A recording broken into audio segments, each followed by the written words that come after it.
The judge's final words were not just a ruling, they were an eviction notice for her entire life. The marital home, he stated, his voice devoid of any emotion, is awarded to the husband.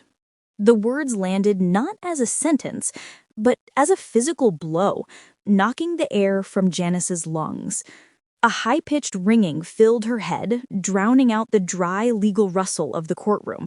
Her chest was a vice of disbelief. Across the room, he didn't bother to hide his victory. David, her husband, the man with whom she'd sketched their first business plan on a napkin, let his fingers intertwine with Sarah's, Janice's former best friend, and now his new business partner. He turned slightly, his lips curling into a smirk sharp enough to slice her heart in two. Sarah rewarded him with a subtle, triumphant lift of her chin. It was a coordinated, silent performance of their betrayal, played out just for her. To the lawyers and the bailiff, it was just another contentious divorce hearing. Papers were shuffled, files were closed. But for Janice, it was a public execution. Not of her marriage, which had died a quiet death months ago, but of her pride, her labor, her very sense of self. She gripped the edge of the cold wooden table, her knuckles cracking under the pressure. These were the hands that had coded through the night, that had balanced the books, that had built everything from nothing. And now, with a few words from a man in robes, it was all gone. Her eyes met David's. His gaze was cold, triumphant. He did not flinch. In fact, he leaned back in his seat as if a great weight had been lifted. The war was over, and he was the victor surveying the ruins. And then, as if to twist the knife one final time, he mouthed two words across the crowded room. My house.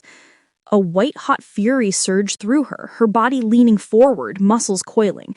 She wanted to scream, to overturn the table, to shatter the calm facade of the room. But she stopped herself, not because the anger wasn't justified, but because she knew that was what they wanted, to see her break, to be dragged out as the hysterical woman, to complete her humiliation. So she forced the fire down, letting it burn into something colder, harder, more durable. When the gavel struck for the final time, it wasn't an ending, it was a starting pistol.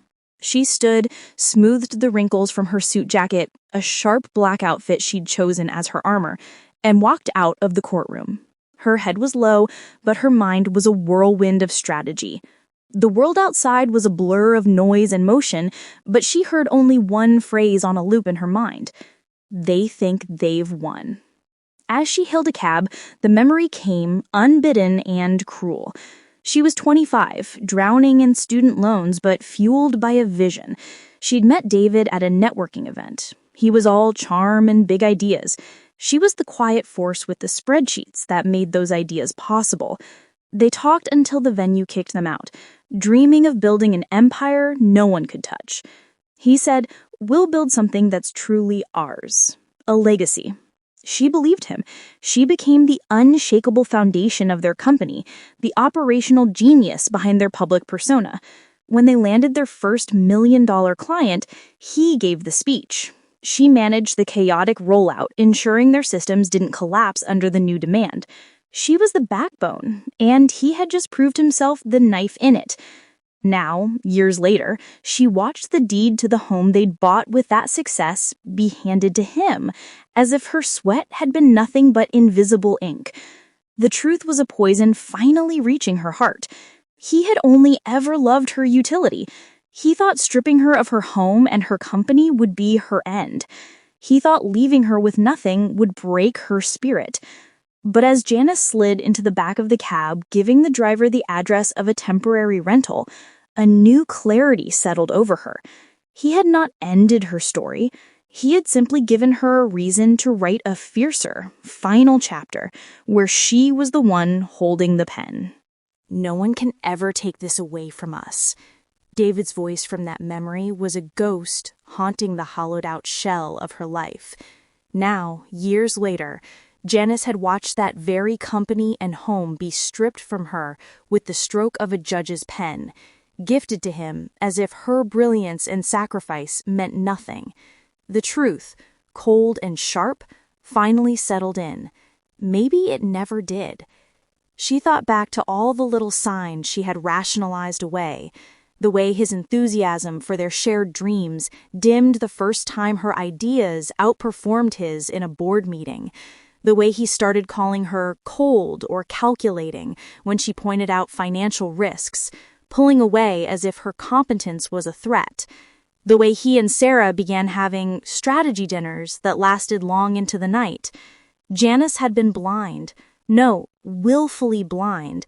To have admitted the truth then would have been to admit she had built her empire on a foundation of sand, with a partner who saw her as a rival.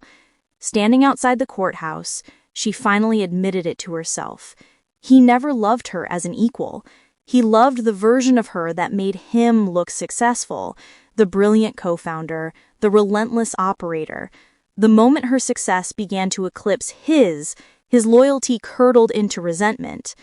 But what he didn't know was that even shattered women could reassemble themselves. Even betrayed founders could rise again. And this time, she wasn't building for us. She was building for justice. The day she was forced to clear her belongings from the house was a fresh wound layered over the first. The sky was a sheet of oppressive gray, the air thick with the promise of a storm that never broke, as if the universe itself was holding its breath at the injustice. When she opened the door, it was no longer her key. The smell assaulted her first. His expensive cologne now mixed with Sarah's familiar perfume, a scent that had once meant friendship and now signaled betrayal. The air in the home she had designed was thick with their shared victory. They were in the living room, but it was Sarah who commanded the scene. She wasn't lounging, she was presiding. She stood by the mantel, holding a small, expensive-looking jewelry box. As Janice entered, Sarah made a show of opening it, pulling out a stunning emerald necklace, one Janice had never seen before. "A little congratulations gift from David," Sarah said, her voice syrupy and loud, fastening the clasp around her own neck. "For all my support." She turned, letting the stones catch the light, a grotesque parody of a coronation. David stood slightly behind her, his smirk wider now, his arms snaking possessively around Sarah's waist. For a long moment, the only sound was the dull thud of Janice's empty boxes hitting the floor. The sound echoed her humiliation. Sarah didn't just break the silence, she shattered it. "I'd offer to help you pack, Janice," she said, not even looking at her, instead admiring her reflection in a nearby mirror, her fingers stroking the emeralds at her throat. "It's a shame," she sighed with fake pity. "All that work, and you still ended up on your knees." David let out a short, ugly laugh from across the room. The sound was a physical blow. Janice's fist clenched around a stack of papers, her knuckles straining. But she did not look up. She would not give them that. When she lifted the final box, she paused. She looked around the room one last time. The walls that had once held their shared vision now felt like a prison she was escaping. Her chest ached, but she straightened her spine. On her way out, her eyes met David's. For a fleeting second, she thought she saw a flicker of something. Shame, perhaps. But he blinked, and it was replaced by the cold, arrogant certainty that was his new identity. She carried her boxes out under the heavy sky, loading them into her car. With each trip, they watched from the window like overseers. But as she slammed the trunk closed, a new resolve crystallized. They thought this was the end of her. They were wrong. This was the beginning of them. The first crack in their perfect facade appeared not with a bang, but with a quiet chime. Weeks later, in her sparse rented apartment, she powered up an old company tablet she had forgotten to return. It was a relic, its battery nearly dead. More out of habit than hope, she opened the dormant email client, and there it was, a single overlooked notification. The subject line was innocuous: transfer confirmation, Q4 operational funds. The date was 3 weeks before he filed for divorce. The sender was an alias she recognized as one of David's. The recipient was a shell company she'd never approved. Her blood ran cold. She read it again and again. Numbers were her language, and these numbers were spelling out a lie. For weeks, she had replayed the day he told her he wanted out, blaming market pressures and her uncompromising leadership. She thought it was a crisis of confidence. She had been wrong. It was a calculated coup. That single cold line of data was the pin that popped the bubble of her denial. She hadn't failed. She had been sabotaged. And so Janice began to look, not with the hot rage of a betrayed wife, but with the cold, precise focus of a forensic accountant. The surgeon had picked up her scalpel. Janice began her work. She did not rush. She was not angry. She was focused, like a doctor preparing for a major operation. Her first step was to look at everything. She went back through years of emails, company reports, and bank statements. She looked at files with boring names like archives and tax records. In these quiet places, she found the first lies. She found money transfers that were hidden. They were made to look like payments to other companies, but these companies did not exist. She found strange messages between David and Sarah. They looked like simple notes about meetings or lunch, but they were really secret codes. They used these codes to hide their plans. David and Sarah never thought she would look for this. They thought she was too broken. They were wrong. Next, Janice watched them. She did not follow them in her car. She watched them online. She saw their social media posts. She noticed they were always in the same expensive restaurants at the same time. She saw that Sarah was always wearing new, very costly clothes and jewelry. She saw the new car David was driving. She knew the company was not doing well enough to pay for all this. She called a few people who used to work for her. These people were still loyal to her. She asked them for small favors. "Just tell me if you see them together," she said. "Tell me what the mood is like at the office." Every person she talked to gave her another piece of the story. The story was always the same. David and Sarah were living a rich life while the company she built was slowly dying. But feelings are not proof. Janice needed facts. She started to save everything. She took pictures of her computer screen showing the hidden money transfers. She saved every email with the secret codes. She printed out bank records that did not make sense. She created a new, secret email address with a fake name. She used this to contact an old business partner. She asked him for old financial records. At first, he said no, but Janice reminded him of the times she had helped him in the past. He finally agreed. She was very careful. She knew that if David was careless enough to steal from her, he was careless enough to make a mistake. Her job was to find all his mistakes and put them together. She was building a wall of truth, brick by brick. One night, she finished. She had a thick folder full of papers on her table. It was heavy with all the lies and betrayal inside. She looked at it for a long time. Then she said 2 quiet words to the empty room. "My turn." This evidence was good. It was strong, but it was not enough to destroy them completely. It was like a warning, not a finishing move. To get her life back, she needed a weapon. She needed to hit them harder. She decided to call a man named Elias. She knew him from a long time ago, before she was rich. Elias was not a businessman. He knew people who did difficult, private jobs. She called him late at night. His voice was sleepy, but when she told him what she needed, he woke up completely. "You need a professional," he said. "You need someone they will never see. You are playing a serious game against people who think they are clever. You need a real investigator." 2 days later, she met the investigator. He was a plain man. You would not notice him in a crowd. He did not want to hear her story. He only wanted names, dates, and money. When Janice gave him the cash, he gave a small, cold smile. "People like them always make mistakes," he said. "They will give me what we need." A week later, he gave her a new folder. Inside were photos. Photos of David and Sarah holding hands, kissing, going into hotels. The pictures made her feel sick.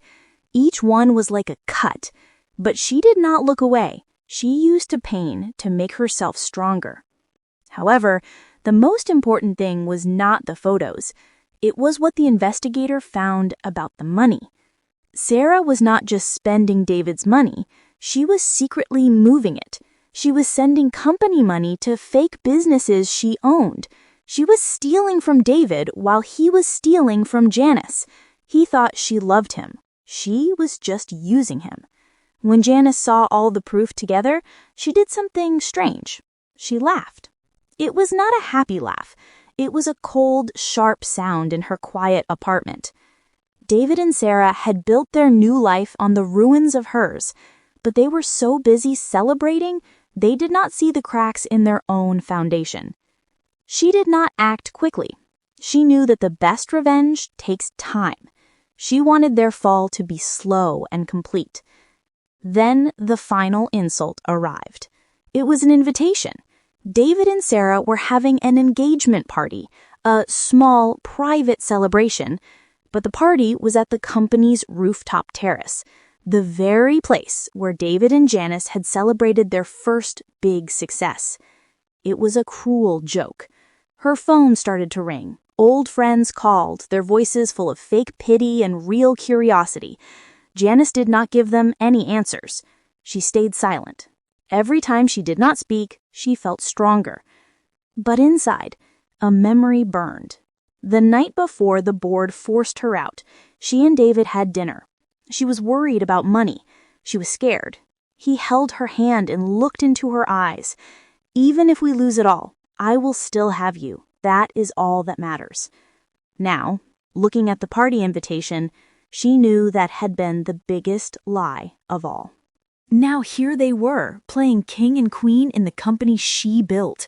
David stood at the podium, smiling like he had invented success itself. Sarah sat nearby, dressed in a sharp, expensive white suit, looking at him like he was a hero. They were promising a bright future to their investors, the same way they had once promised each other, to her. But Janice didn't scream. She didn't break down. She had turned her pain into a weapon, and today was the day she would use it. On the morning of their big Future Vision Gala, she woke up early. She didn't feel sad. She felt clear-headed. She put on a simple, powerful black dress. It was the same one she had worn when they incorporated the company years ago. Today, she wasn't celebrating a beginning. She was ending a lie. She placed the master file into a leather portfolio, but she knew she wouldn't need to open it. Her lawyer, Alistair, had helped her prepare something much more dramatic. Together, they had created a digital presentation that would tell the whole story in devastating visuals. She also had sealed packets ready for delivery, one for the SEC, one for the major investors, and one for the press. They thought this gala was their coronation. She was about to turn it into their execution. She arrived late, when the event was in full swing. The ballroom was packed with the city's elite investors, all drinking champagne and believing David's lies. She stood in the shadows near the back, watching as he charmed the crowd. He was at the peak of his performance, basking in the admiration he loved so much. "This company isn't just about profits," David declared from the stage, his voice booming through the speakers. "It's about vision. It's about seeing the future before anyone else." The crowd applauded enthusiastically. It was the perfect moment. Janice didn't walk to the stage. From her pocket, she pulled a small remote. One of her former IT staff, still loyal to the company's true founder, had slipped her an hour earlier. She simply pressed the button. The massive screen behind him, which had been showing glowing financial charts, went completely black. A confused murmur rippled through the crowd. David frowned, turning to look at the screen. "Technical difficulties," he said with an awkward laugh. "Don't worry, our future is too bright to be kept in the dark for long." Then the screen flickered back to life, but not with his presentation. It showed a video, clear and intimate, taken from what appeared to be a hidden camera in Janice's old office. There were David and Sarah, wrapped in each other's arms, their faces perfectly visible. "You really pulled it off," Sarah was saying, her voice clear through the hotel's sound system. She never saw it coming. David's laugh was cold and familiar. Janice only sees what's in front of her face. She never looks at what's happening right behind her back. The gasp from the audience was a physical force. Sarah shot to her feet, her face a mask of horror. David stood frozen, his mouth agape. Before anyone could react, the video cut. Now the screen displayed a series of damning documents, one after another. Forged signature Janice Torres, one slide read, showing her signature blatantly copied. Illegal funds transfer, $500,000 to offshore account, read another with dates and routing numbers. Internal memo, plan to discredit Janice, read a third. Janice's voice, amplified by the microphone she now held, cut through the shock. It was calm, clear, and merciless. She said that, she pointed at the screen, is your visionary leader, a forger. Click. A new document appeared. A thief. Click. Another. And a man who built his future on a foundation of lies and his wife's broken back. She walked slowly down the center aisle, every eye glued to her. The crowd parted like the Red Sea, creating a path for this woman in black who moved with such terrifying purpose. The future vision he's selling you is a fantasy. The real numbers, the ones he's been hiding, are right here. With another click, the company's true, plummeting financials filled the screen. He hasn't been leading this company, he's been looting it.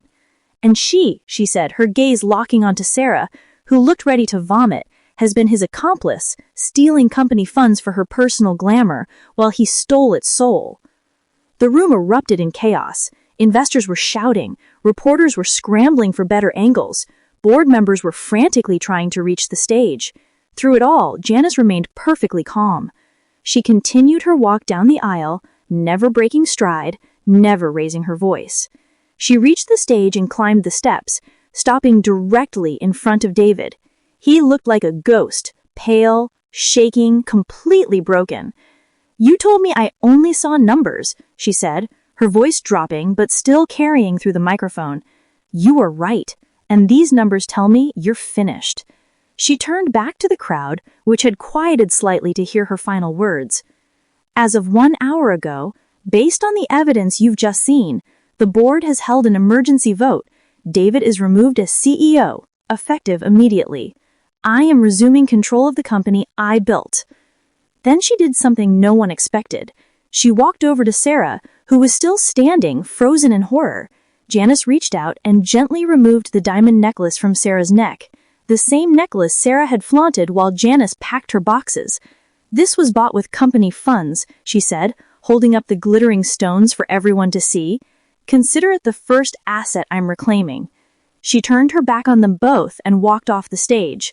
She didn't look back at the ruins of their lives, at the investors rushing for the exits, at the reporters swarming what remained of David and Sarah. She walked straight out of the ballroom, through the lobby, and into the night. The cool air felt clean in her lungs. She didn't feel triumphant, she felt free.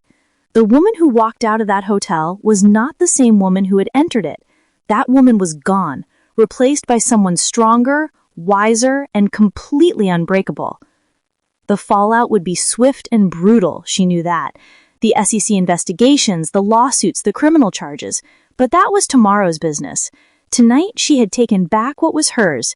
Not just the company, but her dignity, her power, her self-respect. She got into her car and drove away from the glittering hotel, leaving the scandal and the shame behind her. In the quiet of the car, she allowed herself one small, satisfied smile. They had tried to bury her, but they'd forgotten one important thing. She knew how to climb out of graves. If you were in Janice's place, would you fight back or walk away and start over? Do you believe revenge is worth it? Or is success the best payback? Share your thoughts in the comments below. And if this story moved you, don't forget to like the video, subscribe for more powerful stories.